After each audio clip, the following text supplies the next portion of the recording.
A very good evening to you. Thank you so much for joining us right here on Lookup TV. You're watching Counties in Focus that comes to you on every Wednesday right here at Lookup TV on Wednesdays at 9 p.m. My name is John Matava, and today we are discussing about the county's COVID-19 response, looking at Machakos County, which has recently set measures from the governor himself in a bid to fight the COVID-19. And to break it down for you, viewer, with me on set is Charles Orete, who is an economist as well as a community organizer. And then besides me, he's Daud Khalif, who is a MC aspirant in Mandera County, as well as a political analyst, as well as a governance expert. Welcome, gentlemen. Thank you. Thank you. And first of all, to begin with, what do you think about the current taxation being nil in Machakos County? Yeah, thank you. First, the current taxation being nil in Machakos County is a good gesture to the common mwananchi, but it will be more efficient if, you know, Machakos Governor Alfred Mutua was a former government spokesperson, and these people, they have political ambitions. They have perfected the art of publicity. Maybe that is an agenda to win more votes. So we need it in action. Maybe on camera it has been said that the taxation has been reduced to nil, but in real life maybe the common mwananchi in Machakos County may still be suffering under the current new lockdown rules. And then, Charles, from a point of view as an economist, what do you think about the taxation being nil in Machakos County? Okay, thank you. The taxation being nil in Machako means that for the common mwananchi is a good thing, because it will be economic relief on their side. The amount, they'll save a lot of money. The ones they will be using to pay tax will be cut down. So to them, they'll benefit because there is money that will be retained in their pocket. But again, on the other side, there is the disadvantage. The disadvantage comes in because there will be a reduction in revenue collection. Because as you know, as a country, our budget depends on three things. One is the revenue collected from the various counties. Two is the domestic borrowing through treasury bills and bonds. Third is the international borrowing, like the Euro bonds. Yeah. And just on that, to clarify, how is this going to affect the other counties, now being that Machakos is one of the counties that has been on the red zone? It's among the 5 counties that are under lockdown, right? So how is that going to affect the other counties? Okay, basically now, because now the 5 counties are under lock and Machakos is one of them, it means there is hard economic times to the residents or the people of these particular counties. So basically, when a country is under lock like Machakos, it means therefore there is no the influx, the inflow, the going out and moving in is reduced. That means there is no economic growth. Yeah, basically. Okay, thank you so much on that. And now to our main topic, we're looking at the measures that Governor Alfred Mutua of Machakos County put across to ravage the rising cases of COVID-19. And one thing in his statement states that he issued 100% waiver on the land rates and land areas. According to you, what does that mean to a common mwananchi? Oh, well, to a common mwananchi, the compact majority has no effect in that. But for the few people who owns business and who owns the business premises are the ones who are going to benefit. And again, basically now, it means therefore that there will be a reduction in tax rate. But however, for them, the people who are doing business, it is also a cut and a relief on their side. Therefore, in his statement, again, therefore, he said that the landlords can negotiate with the tenants if there is a delay in payments. So basically, I think that is only to compensate for the people like tenants who may not afford to pay it on time. Yeah. All right, and you, Khalif, what's your point of view on the same? Yeah, first, on land rates, those who own factors of production in Machakos County, mostly the common wananchi, they have little influence on that. Most of them, they are tenants to some cartels or those people who own land. So reducing land rates will have, for example, you can reduce land rates to zero, but how will you convince a person who owns a certain building or how to reduce the rent, or how will they listen to the common wananchi on to wait for payment of monthly rent? I think the governor was right on TV, but that things needs to be made a reality in the sense that it needs to have a direct touch with the owners of land and owners of factors of production, so that they have a discussion on what to do with those agendas he has put across. Okay, and now looking at the same matter again, what do you think, is it applicable in other counties, or will it work in Machakos County exactly? I think it can be applicable in other counties if at all officers or communities involved or business people involved are considered. For example, there are those business people, you have a table discussion with them. You hear what they have to say, because they are also facing, some of them are even paying loans, they are facing the ravages of the COVID-19. So you have to consider everybody when you are making a decision. Unless they consider everybody and bring them onto a table, they can affect that initiative. But first, all protocols must be observed and all people must be involved in the decision making. Yeah, and again now, when you check at our constitution, article 176 about devolved government, you will find that the county government under Article 176(2), it says that every county government has the power to bring into laws and regulations that are effective and practicable. So in this scenario, what Governor Mutua has done is really good, because being the governor of that county of Machakos, so basically in his personal wisdom and interest, he has seen that it is indeed good for them. And again, when you look at the factors of production, as my friend has said, you know, there is no going to be production now that most of the businesses are not going, have been suspended, like the bars operation have been suspended. It means therefore that most of the owners of those particular businesses are going to incur a lot of losses, because even the number of employees are going to be cut down.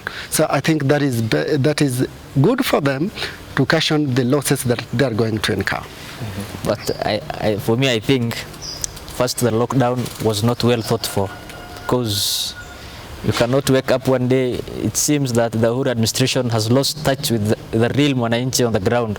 They don't know what people in Kijiji slums of South Sea are eating, what the people of Mandera County, Moso, Livihio Ward, Hariri, Umbiso, Aresa are eating. You cannot just wake up one day and close down operations. For example, if you know this turn, for them to access Nairobi or other region, they have to pass through Kiambu County, meaning you have completely locked down the whole of Northeastern. So I think the issue of lockdown, even if the cautioning is to be extended to other counties, first they need to rethink of how should they enforce the lockdown. Because, for example, in Northeastern, it seems today the whole of Northeastern is locked out from the other region, because for you to access Nairobi from northern region, you have to pass through Kiambu, and Kiambu is locked down. So I think the Uhuru administration needs to rethink of its strategies and have a real touch with the people on the ground. Yeah. And on the same, there is a debate going on the social media platforms saying that people want our country unlocked. So how do you think that will be effective? Yeah, I think I also support the initiative that our country should be unlocked, because the COVID-19 has been ravaging the country since last year. This is the second year.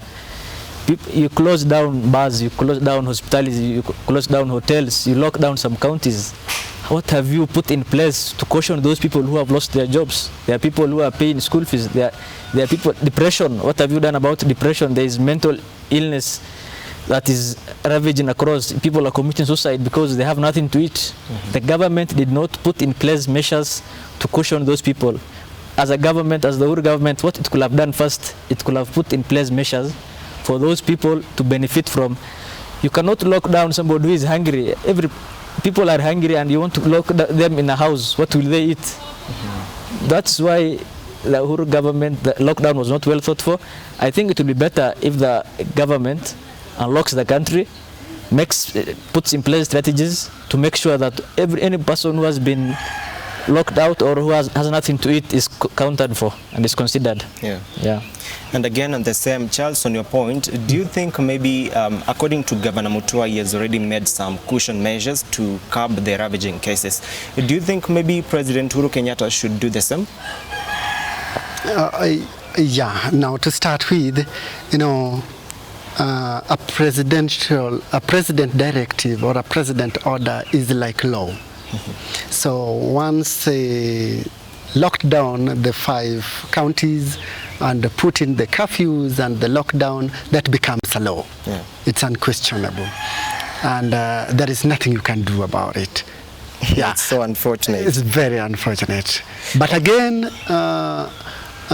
President has advisors. People look at the country and give him advice. So basically, we are talking about a pandemic that has ravaged even the most financially stable economies around the world. And we are seeing the devastating effect that is happening over there. So basically for us, we are a little economy, a struggling economy growing. We are a third developing country, you see. So basically the only thing that we can do is the influx in Nairobi. Nairobi has a high population of people coming across all over. So the moment you give these people the opportunity to traverse and go up country, they're going to infect. And the rate of spread is going to increase. And that is therefore, I think, our president, in his wisdom, thought it was to lock down the 5 counties, the 4 counties that border Nairobi. You see? Yeah, because those are the entry point. If you check the other side, Nakuru to the west, then Machakos to the east, Kajiado to the south, and Kiambu to the north. You see, basically, so that the entry point, the influx of people going out and coming in, can be reduced. Another thing is, I think just like it happened the previous time when there was a curfew, Uhuru set up a commission, a team that was to look at it. I think in his wisdom is supposed to do the same, so that we can have a team that is going to look at the welfare of the people, the needy people in the society, and especially the slums within Nairobi. Yeah, I agree with my colleague, but yeah, you understand that a presidential directive comes into a law. You cannot, by locking down 5 counties and allowing, there's the United Kingdom variant, COVID-19 variant, there's a South African variant. Flights are coming in from South Africa and United Kingdom still, but you are locking out the common wananchi from doing his normal business. So I think the president and his surrogates need to sit down, have a discussion in consideration with the common wananchi, because if you allow the well-versed business people or the rich to come into the country, even I saw somewhere that tourists can come from outside, but a local tourist cannot transverse the country. I think that's not for the common Kenyan, the common hustler. That's not a good narrative, and they need to rethink about that narrative. You think maybe it should be revised further? The day after the president spoke, the government spokesperson, Colonel Cyrus Oguna, also addressed and revised some measures that even the president's team did not consider in the first place. So it will be wiser, as the president in his own wisdom and capacity, to sit down, discuss with relevant authorities on how, even he can have a a meeting with the common wananchi by picking some people, have a discussion with them on what we can do, because you cannot wake up one day, look, hungry people. That's the fact, the reality on the ground today. People need to eat. You have closed down but in 5 counties. And the GDP of the country mostly, but a certain percentage comes from Nairobi County. And so if you lock down, what have you put in place to caution those people you have locked down? And yet the rich are still traveling with those variations of the COVID-19. I think it will be better if the president considers the cry of the common wananchi, unlocks the country, and put in place measures and considerations to cushion them. Okay, that's right. Just narrowing it down to Machakos County again. In his statement, Governor Mutua said that the transport levy cost will be reduced by 50%, and then there will be non-payment of fees for the mamambogas, the tuk-tuk drivers, and the maruti operators. So how does that, what do you think about it? I think that is a good initiative, because the mamamboga is the common wananchi after all. If you transverse through the country, majority of the mamambogas are people who live hand to mouth. They do hand to mouth jobs. They depend on that. They pay school fees on that mamamboga, the tuk-tuk, the boda. So reducing transport cost on them, I think, is a wise idea, unless it has to be implemented. Maybe, as I said earlier, most of our leaders have perfected the publicity art. In real sense, maybe if you go to Machakos today and mamamboga, maybe they are still taxed daily. Maybe they come every day. There are a certain amount of money they pay. But if you suspend that, I think it will be, the mamambogas will be able to meet their daily needs. I think it's a good initiative. And just before I just come to you, Charles, do you think maybe the taxation will maybe make the economy go low or even have since there's lockdown, there's minimal activities that will take place. Maybe those who will have bought from the mamambogas, maybe that person was working in a hospitality industry or in a bar. That means that person who was working in that industry has nothing to buy or has nothing to use for daily, meaning their sales will be down. And once their sales are down, meaning the revenue generated from them will be lesser. Okay, thank you. And now to you, Charles. What do you think? Can other counties apply the same? Other counties can apply the same, but now the curfew still remains as it was in the remaining 42 counties. So basically there is nothing to worry, because the business is as usual. The business is taking place as usual. So there is no need of putting such cautions over there in terms of revenue cuts to them, because actually they'll help in the growing of the economy. Business will be going on. And maybe what could be the outcome? The outcome, so long as they adhere to the government directives through the Ministry of Health about keeping social distance, wearing masks, sanitizing, I think they can just move on with their daily business as usual. There is no effect. For me, even in my own thinking capacity, I had a problem with the curfew. Because you are imposing curfew from, for example, in Nairobi County and the other 5 counties, it is 8 p.m. Do you really mean that COVID-19 travels only at night? What, during the day people are doing their normal businesses? I think even if it's a presidential directive, sometimes you have to be considerate of our people on the ground. Curfew, for example, curfew is mostly imposed during the security issue. But this is a virus. And you have closed bars, you have closed the hospitality industry, but you are still enforcing curfew at 8 p.m., reducing curfew at 8 p.m. I think I don't agree with that. Even the curfew itself, it was ill-advised. Okay, basically what I can say is, when a suspension is put in terms of gathering public institutions and like the churches, the hospitals, the schools, the institutions of higher learnings, basically what entails is that we are trying to identify the point of convergence of people, the meeting points. So basically when we put a restriction on the number of people to converge on a particular institution or church, then actually what we are trying to do is to limit the rate of contact persons, because you can clearly see that things had returned to normal. People were hugging each other, they were shaking without caring, you see. And those are what is going to ensure that there is spread of COVID-19. So basically what the government directive is trying to do is to make a limit to the contacts. You see, that is why there is a lockdown in the restaurants. Not that necessarily that it transmits over the night, but actually the rate at which it spread and the contact rate. So when you people go to the bar after drinking, you don't have control of yourself, and therefore the rate of contracting the disease can be very high. Yes. That is where there is a curfew from 8, and the bars are no longer working from that particular time, so that you can, even if you have to drink from after job from 5 to 2 p.m. that is 3 hours. So it is basically less than 2 hours. Then you still have the opportunity to go home, rather than when we say it is going to be at 10 p.m.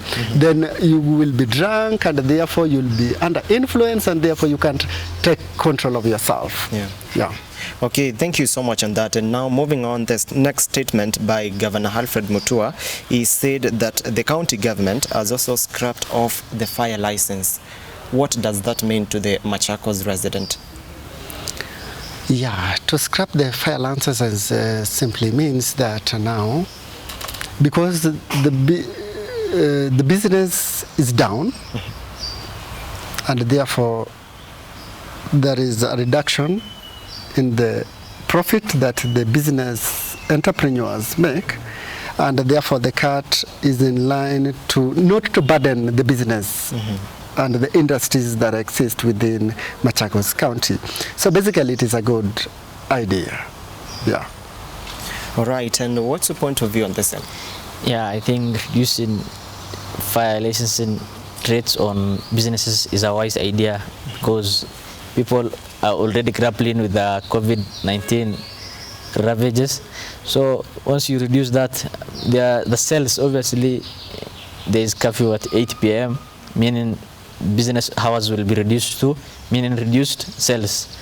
That means for them to maximize on the little they have made during the day or during those normal operation hours, it is wise to reduce the fire tax rates. Absolutely. Yeah. And that takes us for a quick commercial break. We shall be right back. Okay. Welcome back to the program, and we are talking about the county's COVID-19 response, focusing on Machakos County. And you can be part of this discussion by following us on the social media platforms at both Facebook, Twitter, Instagram at Lookup TV, as well as engage us on the SMS line, which is 20374. Let us know what you think about our topic of discussion. Now, we were on you, Khalif. What do you think is happening in Machakos County now, having that we have the lockdown, we have the curfew? How well can we move about it? I think first the lockdown has people. Kenyans are very good people. They're very hardworking people. They know how to react to any condition that they come across. So when the Machakos governor put all those measures into considerations, obviously the Machakos people were happy about it, since they have a caring governor. If at all those measures will be implemented and put into place. So I think for the people of Machakos, they are today at least in a better place than the people of the other 4 counties.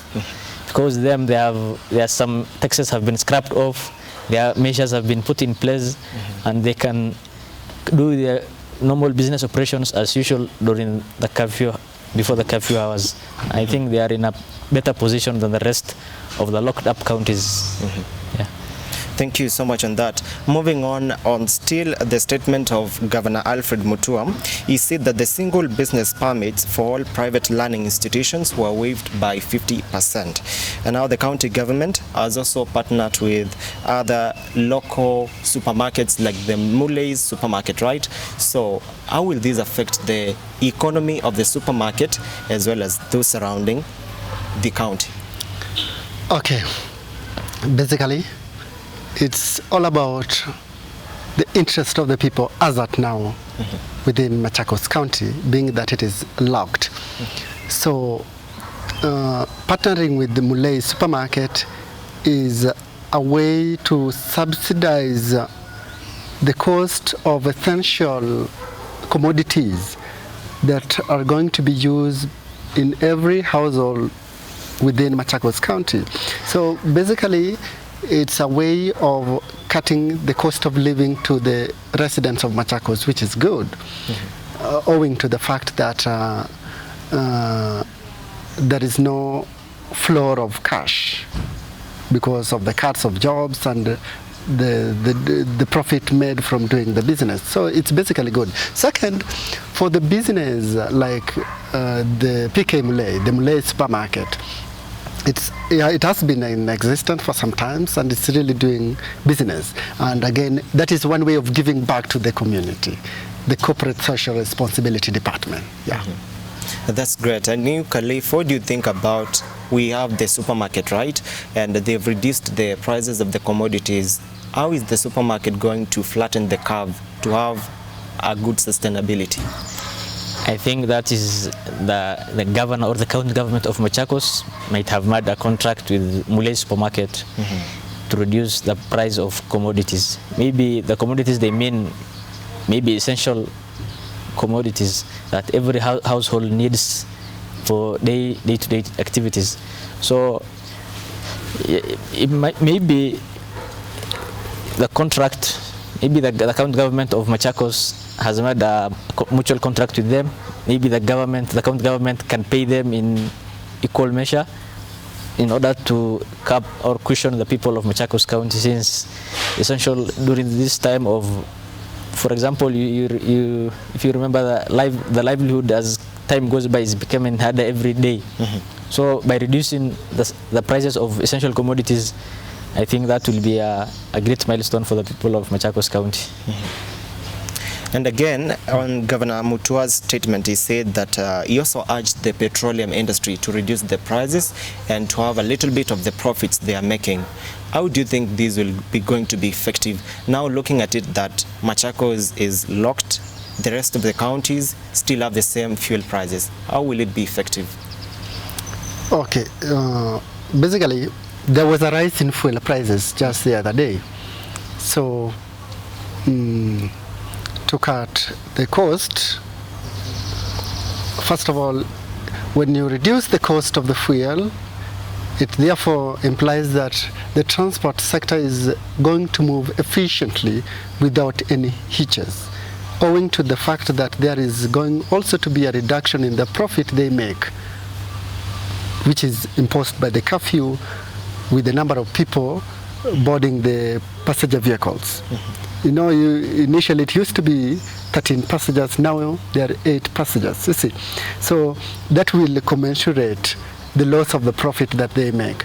Again, our prices in terms of fuel has always been exaggerated by the cartels, because our neighbors like Tanzania and Uganda, the petroleum is very cheap over there. Why is it that they are very cheap, yet they pass through Kenya as they go? It therefore implies that the cost, the production cost or the transport cost of petroleum from maybe Uganda and here in Kenya, which one is more costlier? That neighboring country is more costlier because of the transport cost involved. But actually, the prices are lower over there compared to us. Therefore, this is the time now the business associates, the distributors, the investors who've invested in petroleum product to reduce the fuel prices. Yeah. Okay, on to you, Khalif, what do you think? Yeah, first on the issue of petroleum products, the governor urged them to reduce, but that's the work of the Energy Regulatory Commission. Yeah. So I think it is in Kenya for many years the prices of petroleum products has been exaggerated, as my colleague had said, because for example in Mandera County, our neighbor there is Ethiopia. It is cheaper to to buy petroleum products from Ethiopia than to buy from within Kenya. So people will obviously opt for crossing the border. At the same time, in Uganda, they transport their petroleum products from Mombasa. It's taken all the way to Uganda. But it is cheaper in Uganda than in Kenya. So that means there is a clique of cartels who are controlling the energy sector in Kenya. So since Kenyans are going through a hard time through that wave of corona, I think it will be wiser for those people in charge of the energy committee and in consultation with the leaders, I think it will be wiser if they reduce the petroleum products, because in the sense, if you increase the fuel products, the transport will be hiked again, as you have already seen.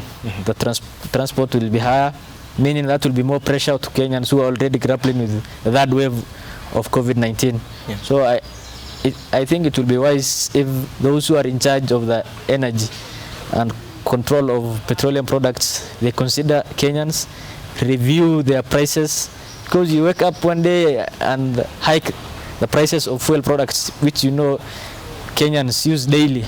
I think it is unwise, and we hope the government will consider that, because there was outburst from all Kenyans that fuel prices have been hiked, and they should consider reducing the price. Yeah. And then looking at it as from a perspective of a common mwananchi, what do you think what will happen if the implementation is made in Machakos County and the rest of the counties are left out?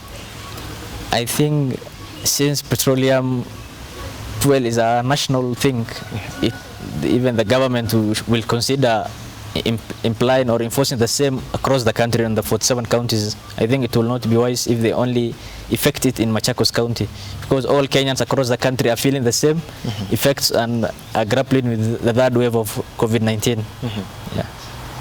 And then, Charles, from your point of view, do you think maybe it could be viable, because he's one governor and then we have the rest of the governors who are maybe they have not taken any measures? Do you think maybe it could be viable? Oh, well, it's viable in the essence that we have distributors. The petroleum industry has different dealers, like Total. We have the Mobil, Shell. We have the Shell. These are different players that are dealing in this particular product. But again, under them, we have the distributors. So it is viable in Machakos if the governor has already talked to the distributors who are in charge from various dealers. So it is a one-on-one agreement with the distributor. So it means now, therefore, it is the distributor who is going to cut the cost of the profit they make in giving back to the society. Yeah. Okay, thank you so much on that. Moving on to a statement that Governor said. He says that he urged the president to strike a deal with the power. He urged the president to strike a deal with the Kenya Power so that they can reduce the total cost of the power, and when the citizens have delayed bills, they cannot cut the cost. Do you think this is going to be effective as a county and as a nation? Well, it can be effective when there is a presidential order. Because a presidential order is like law. When the president makes that statement, it can be effected. But without his input, it is null and void. Why? Because two things are involved. When you look at Article 4, when you look at the Constitution, Schedule 4, talks about the roles of the national government and the roles of the county government. And therefore, you'll find when you come to electricity or energy production and distribution, it's a function of the national government as well as the county government. So when the county governments join hands with the national government and together with the president, it can be achieved. Yeah. Okay. Khalif, what do you think? I think that means governor for Machakos has shown leadership in urging the president to consider urging Kenya Power, KPLC, to consider Kenyans, because you see, I think another exaggerated parastatal is the Kenya Power Lighting Company. They are also reaping huge from Kenyans, but at the same time they argue every now and then that they are in big losses.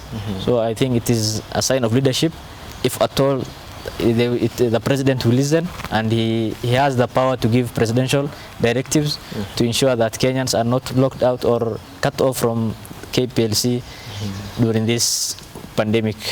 Okay, thank you so much for your clarification. And now finally, Mutua said that the landlords in Machakos County should reduce their payments and also exercise patience when a client fails to pay. As a common mwananchi owning a plot in Machakos County, how will this affect you? I think it could have been wiser if he had brought the landlords in a table and discussed with them, because they are also facing the same pandemic. They have bills to meet. Yeah, it is a good initiative for the common mwananchi, because they are those who are paying the rent.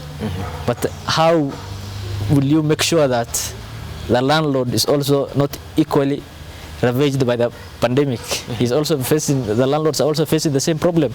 So it's a good calling, but it needs table discussion with the landlords and the county leadership. Yeah. And Charles, from your point of view, do you think maybe this cushion could work? Yeah, it can work. When the governor has spoken to the landlords to ease the tension and at least to have a dialogue with the tenants, he has done two things. One is the shown leadership that everything is possible, that you can negotiate. Two, it now relieves the burden of the tenants from being coerced by the landlords to pay the rents. Yeah, so basically it's a good thing. Yeah. Another thing is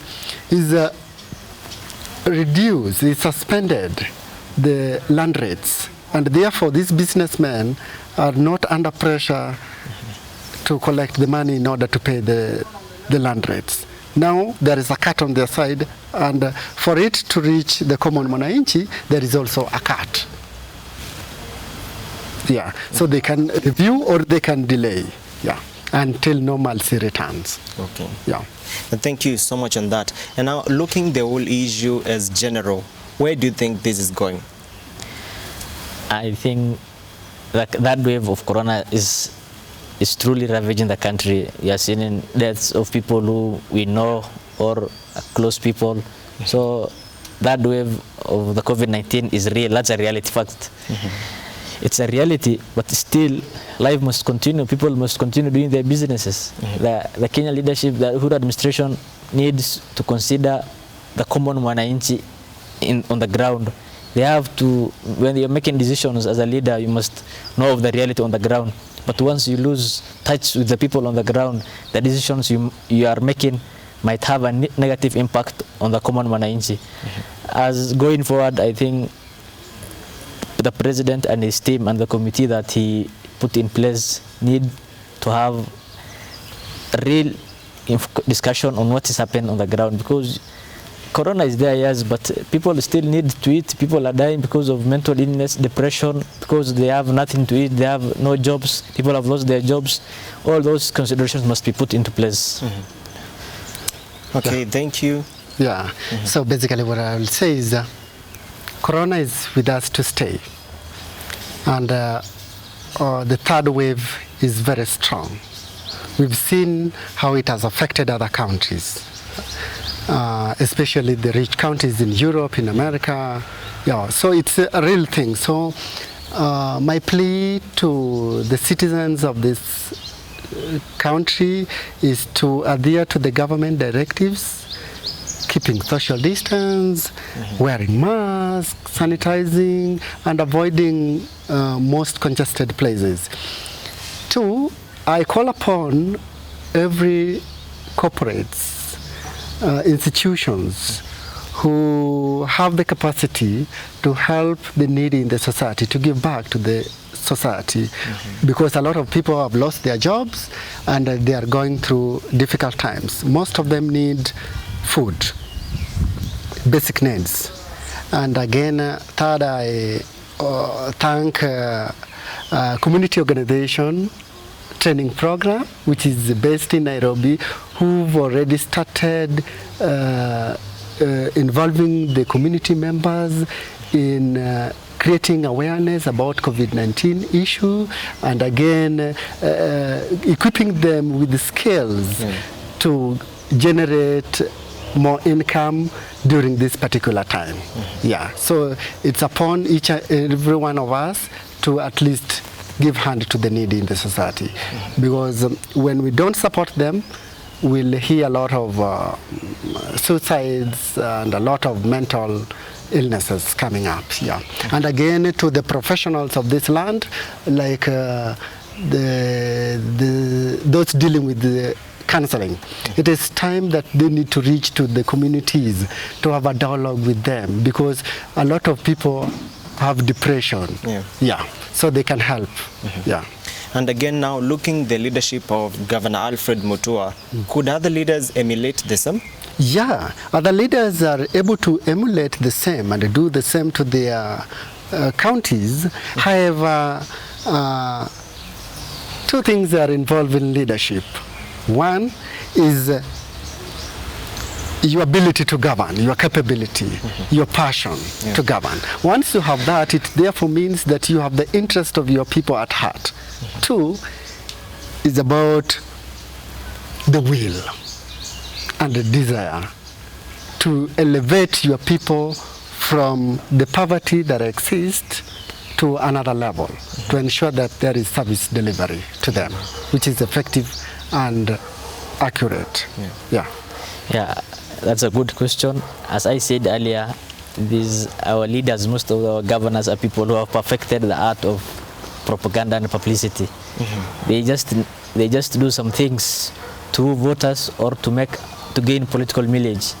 Yeah, Governor Alfred Mutua has shown leadership by showing the rest of the governors what they can do as those in positions. But if you remember well, these are people who have been in government. Some of them are doing so to gain political mileage, as I've already said. My only focus is, as citizens, we must make sure that those measures that the governors are putting in place, or they will put in place in later, must be implemented. Maybe they will say it in the media and that's the end of it. Nobody follows it up and nothing is done beyond there.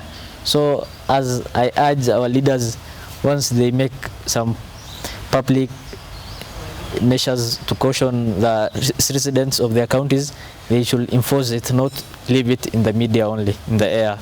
Yeah. And again, Charles, from your point of view, do you think what Machakos County has done maybe could be implemented and work out? Yeah, it is possible. It can be implemented and it can work well. Yeah. Okay, thank you so much on that. And again, politics have not been left out. We have the BBI on board. So what are some of the innovative measures that we are going to make sure that we do politics amid the lockdown and the curfew? Yeah, they did politics when even COVID-19 was causing ravages in the country. They didn't even follow the Ministry of Health protocols. So I think now it's the right time, since the government has suspended everything. It's time they use effectively social media to campaign, although it is said that BBI is on its deathbed because of some few issues. But I hope it will be revived after the lockdown has been lifted, because Kenyans are now grappling. Even right now we don't have money for BBI, because I think that money that for the referendum should be channeled to the Ministry of Health or pay the frontline health workers. We can do BBI later. As for me, we support BBI, but currently there are issues which are more important than BBI. Yeah. And again, Charles, what's your point of view? Yeah, basically now, due to the fact that a suspension has been put in place and there is no political gathering, so it means now we cannot campaign about BBI. But BBI is there with us. It has passed in quite a number of the counties, and now I think it's supposed to be in Parliament. So the process of BBI will go on once normalcy returns, because basically we have to go to the referendum. Whether the Parliament pass it and the Senate don't pass it, whether they pass it or not, it has to go to the referendum. Because it touches on, the BBI touches on three things. One, they are the constitutional aspect. If you want to change anything that deals with the right of citizens, devolution, the boundaries, then it has to go to the referendum. That is a constitutional. Two, we have legislation. Now, legislation is all about inserting the articles, like maybe Article 10A will be inserted, like Article 18A will be inserted, Article 150A will be inserted about the Prime Minister and the Deputy Premier post. The third one is all about the policy and administration. So those are things that need not to go through a referendum. They will only be effected through the act. Yeah, like the one that talks about Madili, the values, the national values and ethos. So it's going to be installed in the Constitution, but through the policy and amendment. Yeah. Well, and thank you so much for that. That finalizes our broadcast. You've been watching Counties in Focus right here on Lookup TV. My name is John Matavam. Have a lovely night.